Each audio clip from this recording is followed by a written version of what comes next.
No. Tonight is not about Nicci Gilbert. Tonight is all night, this whole year is about Dorinda Walker. Yes, it is. Thank you. I'm so appreciative of everyone for coming out in this rainstorm. I want to shout out my staff, Farron and Elisa. Monique was here, but she was in Sussex County, so she had to leave. You notice how this former drug dealer who wanted to just shoot somebody in the street said, I want to shout out my staff. Dorinda, what a powerful, inspired fortitude, forgiveness, freedom. You're at such a successful place in your life today. What made you decide to share this story? I started sharing bits and pieces of my story, and people said, you need to tell that story. You can help somebody. You can inspire somebody. That is, see, hood, all day. That's my phone.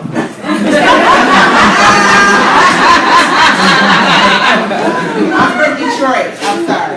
That kind of stuff happens. You need to start that from the top again. Keep going. Just ask them, what made you decide to share your story in such a powerful way? As I started sharing bits and pieces of my story, people would tell me, Dorinda, you need to share that. You can inspire people. You can motivate people to know that they can not only survive but overcome like you did. So I remember the first opportunity I got to share my story was given to me by Dr. DeForest Soares Jr. At his church at Lincoln Gardens in Somerset. He asked me to speak at his wife's luncheon, women's luncheon. And I'm like, Dr. Soares, I ain't no preacher. He was like, girl, you're going to bless somebody with that story. Go ahead and tell that story. And I did. I went and I told the story, and I was nervous, but I told it. And it was about 250 women at the luncheon, and literally 50 women stood in line and waited up to an hour to speak to me. Mm-hmm. And the first woman, she said to me, Dorinda, no one knows this, but I've been contemplating suicide for the last couple of days. And I know that God sent me here because that's not what he wants me to do after hearing you speak. The second woman's like, Dorinda, do you remember me? You remember when your cousin took my mother's car and brought it back with all those bullet holes?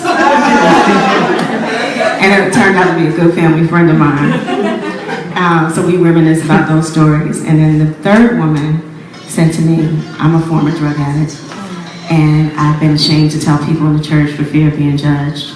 But after hearing your story, I'm not going to carry that fear, and I'm going to let people know. But what was most inspiring to me, the 17-year-old girl and her mom. The 17-year-old said, Ms. Walker, I've been cutting up, Okay, somebody else from Detroit in here? Can I make the announcement? Can we all stop and put all of our phones on silent or turn them off? I'm sorry, I started a really bad trend here. Okay, sorry, Dorinda. No problem. So the fourth person that came was a 17-year-old and her mom. And she said, Ms. Walker, I've been cutting up and giving my mother all kind of problems, hanging with the wrong crowd. And after hearing you speak, I just promised my mother that I was going to stay on the right path and finish school and do what I needed to do. So that warmed my heart. And that's when God gave me the affirmation that I'm supposed to share this story because it can help other people. Absolutely. And it's interesting because I am the mother of a child who was born, her mother was addicted to crack. And hearing you speak, and I've heard you speak and share your story tonight, it was just like hearing it again for the first time. And I think about her, she's 27 years old. And I want to snatch her by her throat sometimes and just kick her down a flight of stairs to get her to understand how important it is for her to get her life together. But I was just sitting there listening to you, and it gave me so much hope, and it just made me realize that where she started does not have anything to do with where she ends up. That's all based on her having that Dorinda spirit, for real. So the fact that you mentioned young women and how much this is going to affect them. Is there a particular audience, is there a particular group of people that you're focused on this? And let me just ask you that. Outside of sharing your story this way, do you have any plans to do a book or a movie? Actually, I do.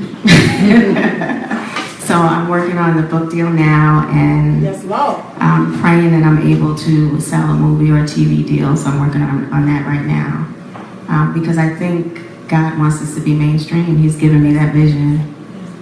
But in terms of who I want to inspire anyone who feels like they're stuck in their circumstance. But everyone who knows me in this room knows I have a special affinity for helping women. So if I can empower women with my story, and particularly at-risk youth as well, I feel like I'm really serving my purpose. You are absolutely serving your purpose. So wow, while you were sharing your story, I saw it all. I was like, this on the big screen, this in a book, it just comes to life. And she has such a calm, collected, confident delivery of her story. I'll be up here crying, choked up, can't talk, sweating up. Private summer. In the studio earlier today, when I told that story of him punching me in the back and kicking me on the ground, you know, I became overwhelmed by just thinking about it, you know, because it's such a painful memory. So it is hard, but luckily I told the story earlier, so I didn't get up here and start crying again. But there's so much conviction in your spirit, and you walk with such power, such a silent power, and I respect you so much for that. You were in some don't y'all have a hard time visualizing Dorinda with a gap and drugs and thugs, and I mean, it's the quiet ones you got to watch, But you were in some really dangerous situations, and looking back on that, what would you say to you started can you remind us of when you actually started the hustle? I was about the end of age 15, 16 years old. I remember the most dangerous situation I believe I was in. My dad and I were walking home from the store, and I see this guy that we knew in the projects, another drug dealer, and he's ricocheting on the wall. And we walk in. Can you explain what ricocheting is? He's getting For those shot. who don't know. He's getting shot with a machine gun right before our eyes. We didn't realize what was happening until we walked in the hallway. And then a good friend of my dad who lived in the projects came out with his fur coat and his flip-flops and his jerry curl and walked out with the gun in his hand, went back to his apartment. And that was a normal day in the projects. Jesus. What would you say? I'm going to ask what you would say to several of the women that you work with, to your 15-year-old self, looking back on that situation. Is there anything that you would change, or and I think I know the answer to this question, but I have to ask, is there anything that you would have done differently? I have to say no, because I truly believe that was the preparation and test that I had to go through, because everybody has their own specific journey that they need to go through to get to where they're supposed to be. That happened to be my journey, so I don't have any regrets about it. I wish I would have, sometimes stayed in school and pursued a college education, but if I'd have done that, I would have never met my husband. And I know a lot of people who were in school at 15 who ain't doing it right now, so. And I have to ask that because we always think, if you could look back, it was the movie that changed my life was The Butterfly Effect. I was like, wow, this is a deep movie. And if you haven't seen it, it's a really interesting movie about just changing one part of your life, changing one thing that was bad or that you didn't think you should have done, and it changing the entire life. Just one little moment, you looking left instead of looking right. I am so grateful that you chose to look in whatever direction you looked in, because every single time I hear your story, I'm reminded that we are put on this earth for purpose, as you stated. And all those times, go back to some of those moments. Did you know in those moments where God was saving you, literally, that's what was happening? Because I hear you talk about it now, but Was that 17, 18-year-old perspective like, okay, God, you saved me again? Or is this you just looking back as an adult woman saying, this is what God was doing? I didn't know that God was saving me until he sent my great-grandmother to stop me from committing suicide. And that's when I knew that my life served a greater purpose.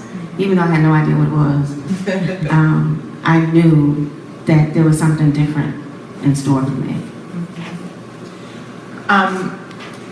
I lost a relative that I love very much to AIDS as well. There's so many, you can listen to Dorinda's story and just kind of pull things out like, oh, okay, that's what that was.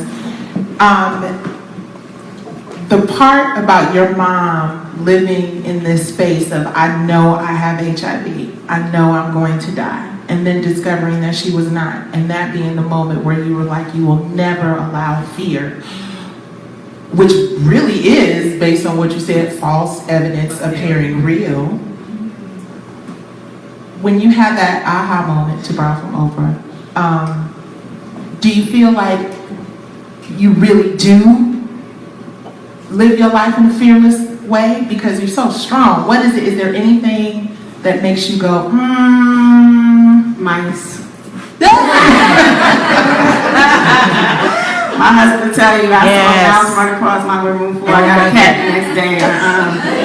Oh my goodness. But other than that, no. And I think it was that fearlessness that allowed me to pursue the career I have in corporate America.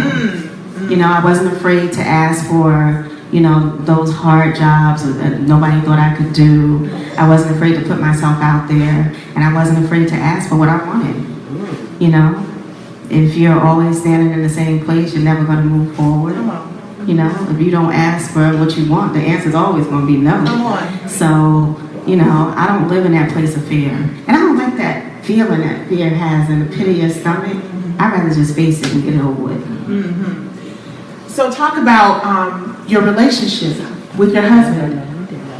Did you start making you making the decision to look for a new job, you making the decision that you had to do something better, led you to the love of your life. Can you talk about how that connection, once you finally did connect with your husband, how that helped you to evolve even further in your career and your life? My husband was the first person that I felt, besides my parents who loved me unconditionally.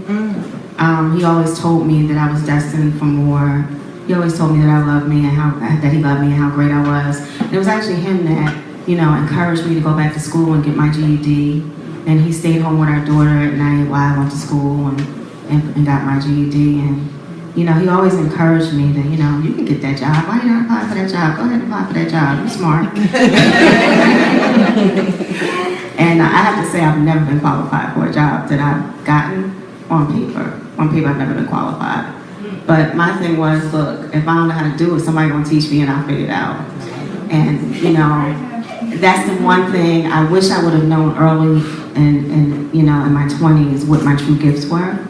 And I have an innate gift of getting things done, connecting dots and building relationships. That's an innate skill that I have, which enables me to do big things.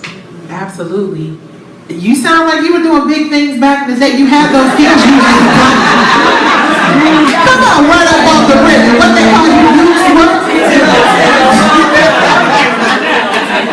Come on. You obviously had the ability to just manifest really, powerful things in your life, even at the times when you may have looked at things, not necessarily going so well.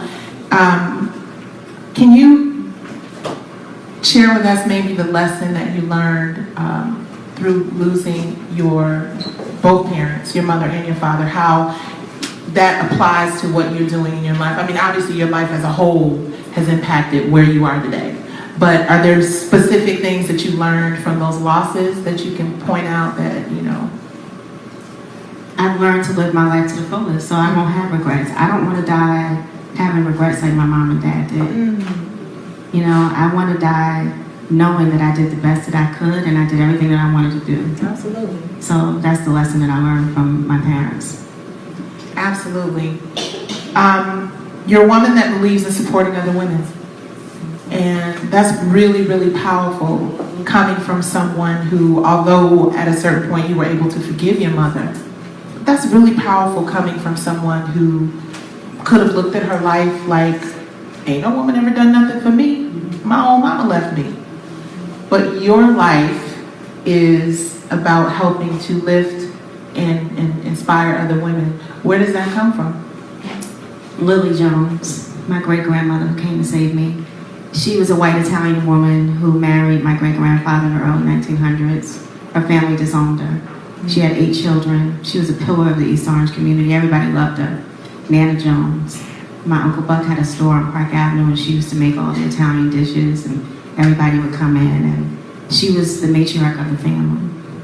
And I know that she always had a deep hole in her heart because her family disowned her. She would have to sneak and meet her sisters on Main Street, and they would give her clothes, to help her with her children. And hearing those stories, I don't want to be a person that doesn't help other people, that judges people for who they are, and, for who I perceive them to be rather than who they are. So whatever I can do to help someone, I will, unless they show me that they're not worthy of my support. All right. Because I will cut you off. No, look, and back in the day, she'll pull out a shotgun. Right, ricochet, you'll be ricocheting on the street.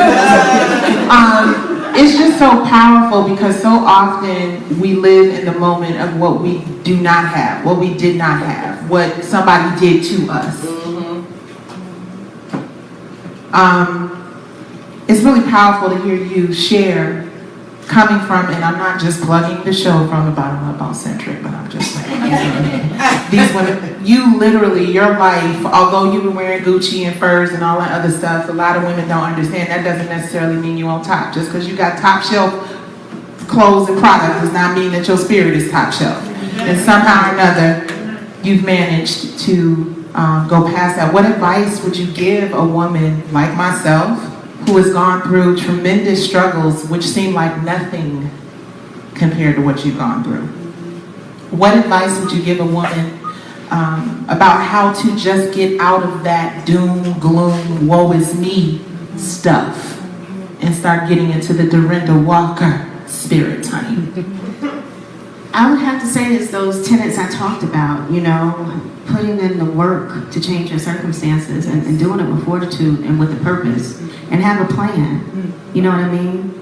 I believe that God made us all to be extraordinary human beings, and we all have different gifts.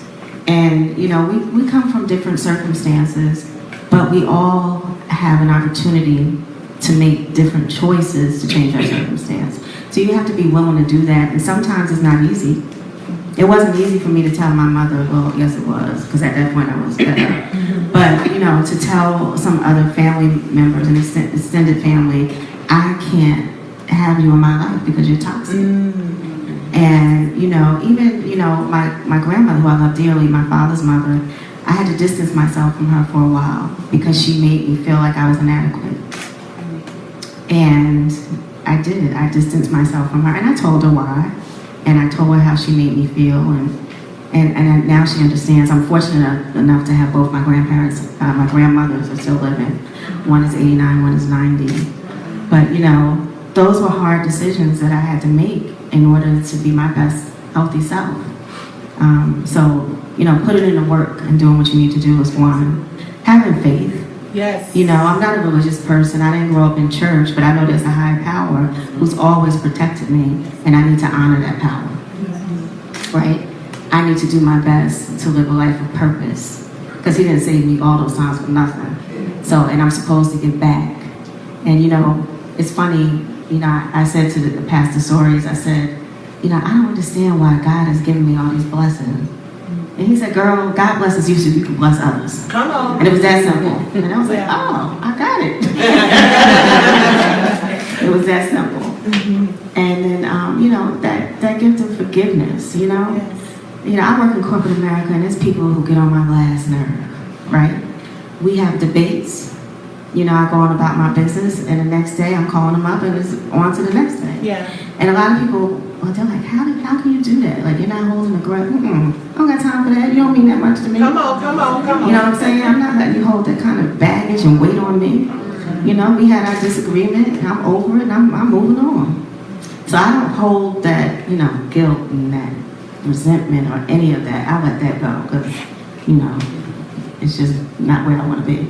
And that's why you're so pretty. Because that guilt and that resentment will give you your forehead, eye crow's feet, just wrong.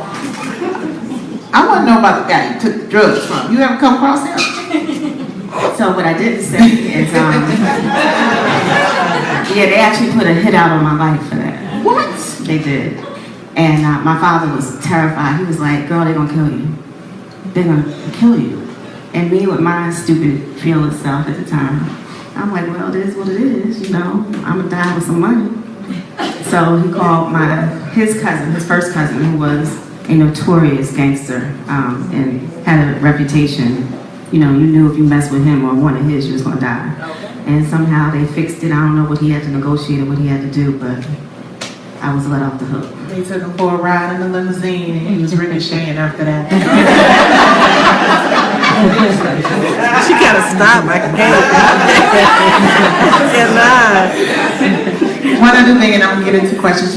You are always so here, and it feels like, based on how you responded to the situations in front of you, that you were, you know, even though on the inside you might have been, but you've always, you know, it feels like you've always had a game face. You know what I'm saying? When your father, when you drank after your father and you said you're gonna die, you said, if that's gonna be what it's gonna be, that's what it's gonna be.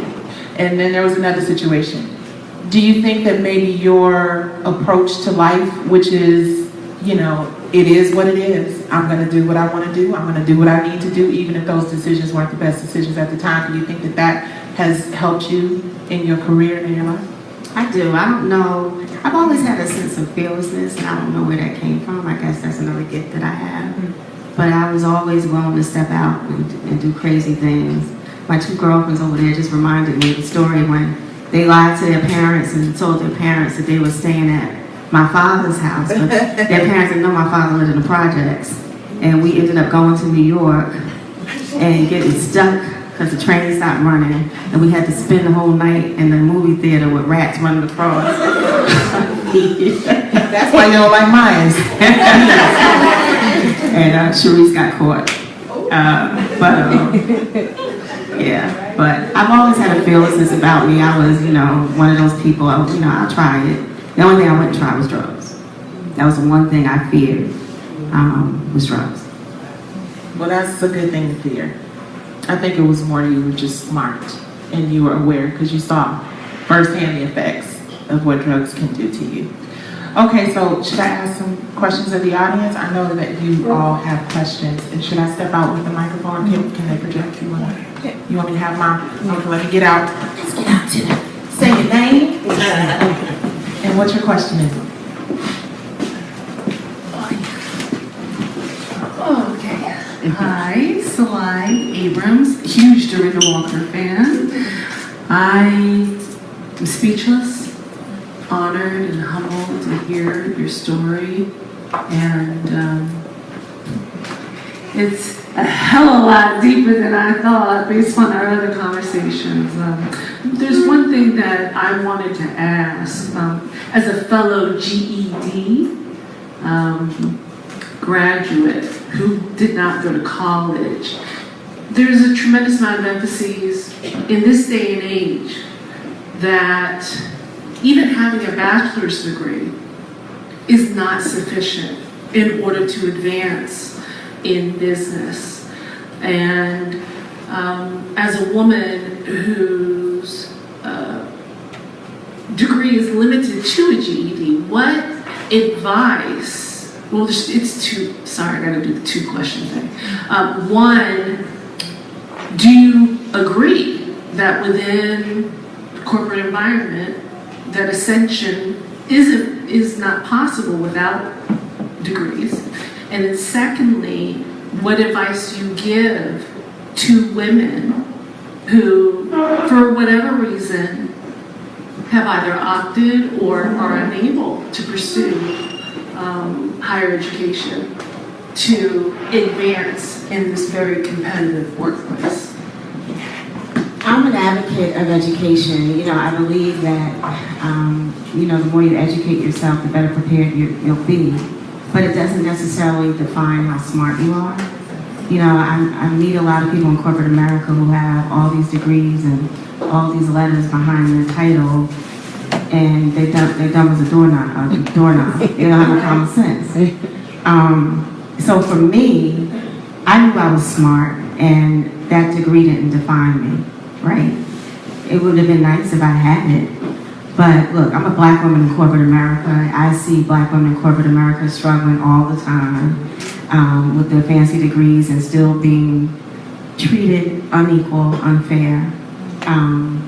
So, would it help if I had an advanced degree? Or, it would. But it doesn't necessarily define where you can go without it. And if you can't afford to pursue a higher education, figure out what it is and who you want to be in life, and it shouldn't be defined by a degree, because maybe that's not God's purpose for you. I know a lot of people who go to school to be doctors, lawyers, whatever, and they're miserable and end up pursuing a totally different career path. So you need to understand who you are, do some self-evaluation, and pursue the dream that is meant for you. Sounds like passion.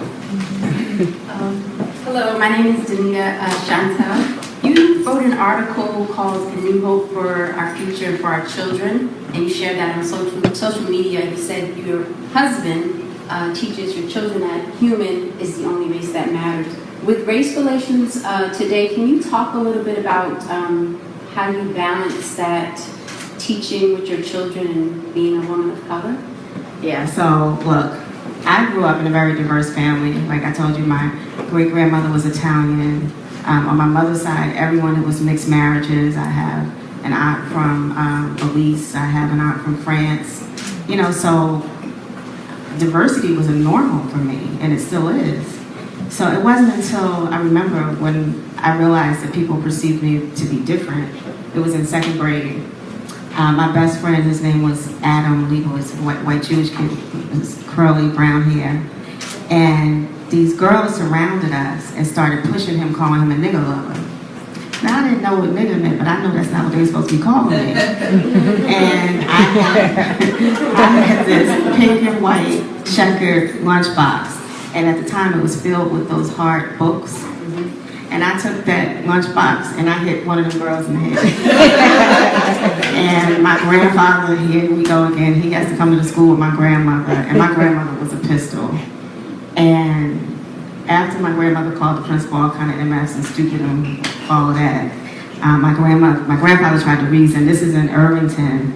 I'm in second grade, predominantly white town at that point. I got expelled from school. So first time I got expelled from school was second grade. But that was the first time that I realized that society labeled me black. But for me and my family, diversity was a norm. And, my husband and I wanted to raise our children to respect that diversity because we have family members that, we wanted them to love and cherish, and the color of their skin or the accent they had shouldn't matter. But I will say, as a mother of black boys, I am petrified. My oldest son has a beard and he's a big dude. And, he's already been stopped by the police right in front of my house. So, I'm not unrealistic in knowing that, my kids have to act in a certain way in society. And, like all of us in here, we've had to have those conversations with our children about what to do when they're stopped by the police. It's unfortunate. So I'm not living in La La Land, but as much as we can, we try to teach our children to value people for who they are. Hi, Dorinda. My name is Jacqueline Miller. I'm a life coach. I work primarily with mothers. I follow you on social media. Some of your posts are hilarious.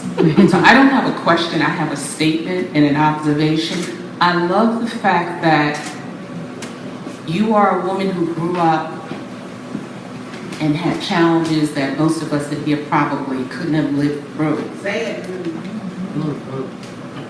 And now you're in a position where you could probably give your children anything they ever asked for. And one of the things as mothers that we suffer from is guilt.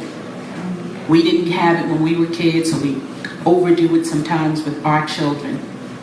I now have a better understanding of your posts, hearing your story, and I commend you for it, because your children now will really grow up understanding that nothing is given to them freely, nothing comes to them without hard work, and you've sacrificed to be where you are now, but yet they still have to follow behind you and not necessarily benefit without hesitation from all that you've accomplished. They have to still get, you made a post recently where your son asked you to do something, get something ridiculous. And I mean, it went on and I was hysterical at a light reading your post. I understand it now, and I thank you for setting that example for mothers not to get caught up in that guilt.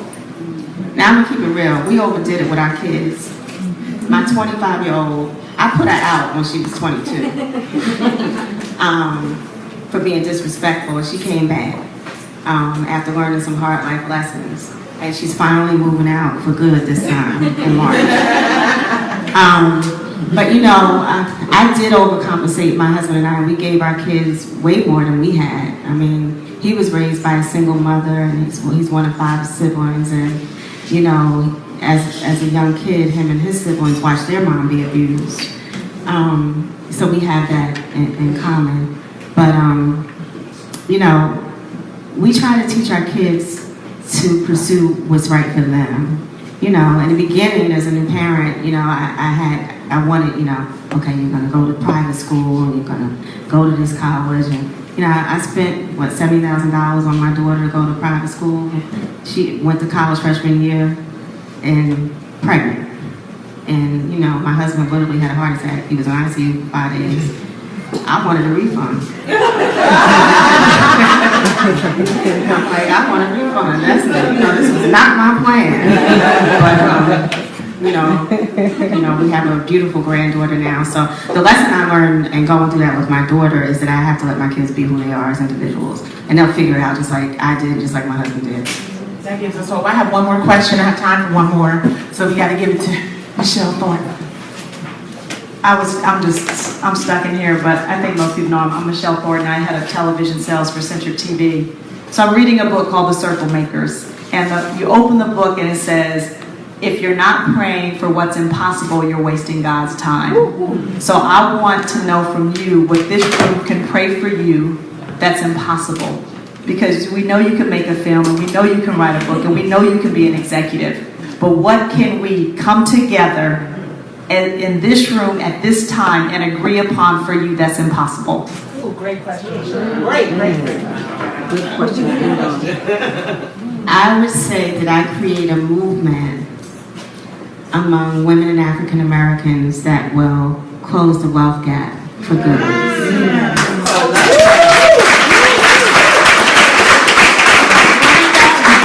We agree with that, we pray for that, and that will be. That's right. Thank you. I'm just gonna say one thing. So, Dee Marshall, I woke up this morning and she leaves me these voice messages, and it was a prayer for me for today, and I just have to say I appreciate and love you for that, because it really made my day, and I just love you for that, so I just had to shout you out for that. We're making one The wealth gap. My name is Dee Marshall, and I just wanted to add the note about praying for you to create the movement to close the wealth gap. We should say what the wealth gap is among women. Single women ages 36 to 49, single white women age 36 to 49 have a median wealth, a net worth of $46,000. Single African American women age 36 to 49 have a median wealth, a net worth of $5. And so just so you know what we're praying for. Wow. Yeah, and the irony in that is that when you look at the household income levels of African Americans, which are primarily female-headed households, at the $60,000 household income and above, and particularly at that $200,000 level, it's the African Americans are the fastest growing segment. Yet our wealth gap is not closing. So we have work to do. That's right. Wow. Well, like I said in the beginning, we would kick off our shoes and have a pajama party and just listen to you speak. But Dorinda, in closing, and maybe we touched on it, we know your history. What do you want for your legacy to be? I want my legacy to be that I inspire people to make a difference. So what I ask for everyone in this room is to find someone that you can reach back into and pull up as you climb. And if you need help, to ask for it. So yeah, that's what I want. She said that twice. If you don't ask, the answer is always no. Ladies and gentlemen, welcome